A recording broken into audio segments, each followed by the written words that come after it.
Umusoro ni umusingi w'iterambere ry'igihugu. Abasora nabi rero nkabanenga ko batuma imirimo idindira. Abo ni abaturage b'intara y'Iburengerazuba, imwe mu ntara enye zigize igihugu cy'u Rwanda. Uturere 5 kuri 7 muri iyi ntara duhana imbibi na Repubulika Iharanira Demokarasi ya Kongo.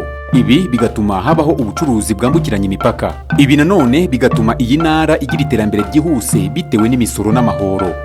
Kuva mu mwaka wa 2019 kugera mu mwaka wa 2021, intara y'Iburengerazuba yageze ku bikorwa byinshi, byose bigamije guteza imbere imibereho myiza y'abaturage. Mu rwego rwo guteza imbere imigenderanire, hagiye hubakwa imihanda myinshi tutarondora muri iyi ntara.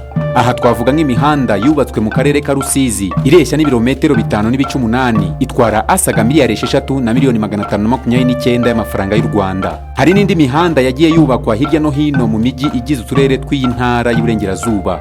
Hubatswe imihanda ya kaburimbo mu gace k'ubukerarugendo mu karere ka Karongi. Hari n'iyindi yubatswe mu mujyi wa Rubavu. Yewe imihanda muri iyi ntara uko bwije nuko bukeye yagiye yiyongera, iba myinshi mu turere dutandukanye tugize intara y'Iburengerazuba. Hubatswe ibiraro bitandukanye. Aha twavuga nk'ibiraro 8 byo mu kirere byubatswe mu karere ka Ngororero, bitwara asaga miliyoni 325 y'amafaranga y'u Rwanda. Hari n'ibindi biraro binini byubatswe bitwara asaga miliyari 14 y'amafaranga y'u Rwanda, byose bivuye mu misoro n'amahoro.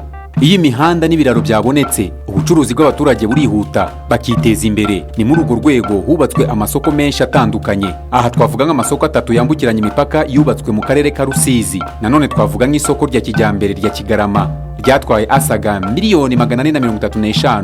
Usibye ibi bikorwa twavuze bijyanye n'imihanda, ibiraro n'amasoko, abaturage baba bagomba kugira amazi meza ndetse n'amashanyarazi kugira ngo bagire ubuzima bwiza baniteze imbere. Aha twavuga nk'umuyoboro w'amazi wakozwe mu murenge wa Kigeyo mu karere ka Rutsiro, uhaza ingo zigera ku 3500. Umuyoboro w'amazi wakozwe mu murenge wa Mushubati, uhaza ingo zigera ku 2000. Hari uruganda rw'amazi rwa Gihira mu karere ka Rubavu rwavuguruwe, n'ahandi henshi muri iyi ntara. Hakozwe n'umuyoboro w'amashanyarazi mu karere ka Rutsiro. Uyu muyoboro watwaye asaga miliyoni 260 y'amafaranga y'u Rwanda, maze ingo zirenga 2500 zibona umuriro w'amashanyarazi maze biteza imbere.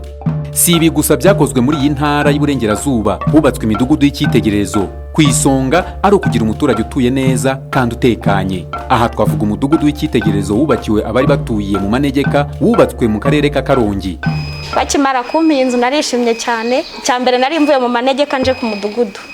Ubu ngubu nibwo tubona ubuzima bwabaye bwiza kurushaho. Hari n'izindi zubatswe zivuye mu misoro y'abaturage b'iyi ntara bitangira. Ibyumba by'amashuri hirya no hino mu ntara byarubatswe hirindwa ubucucike bw'abana imbere ya mwarimu. Nko mu karere ka Nyabihu hubatswe ibyumba by'amashuri 578 n'ubwiherero 820, bitwara asaga miliyari 3,126. Mu rwego rwo guha abaca agaciro, hubatswe kandi inzibutso zitandukanye za Jenoside yakorewe Abatutsi mu mwaka wa 1994.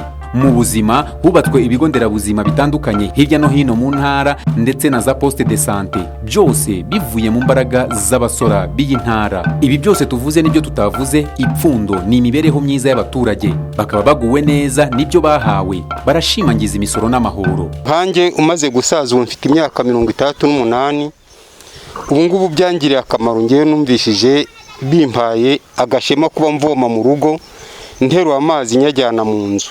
Mbona rero ngewe nashima abantu basora neza, bagakora imirimo yo gusora neza, none bagatuma iyi mirimo yose igenda neza. Urwego rw'abikorera muri iyi ntara y'Iburengerazuba bemeza ko nta bihombo byo gutanga imisoro n'amahoro, ahubwo ngo birabagarukira bigateza imbere imirimo yabo ya buri munsi. Hari imihanda, hari amatara, urumva yuko ibyo byose nta handi bituruka, ni mu misoro tuba twatanze. Bituma natwe tubasha gukora akazi kacu ka buri munsi, yaba imodoka ziba zitwaye ibicuruzwa, yaba aho dukorera haba hagaragara neza. Mu by'ukuri ibyo turabishimira ku misoro tuba twatanze.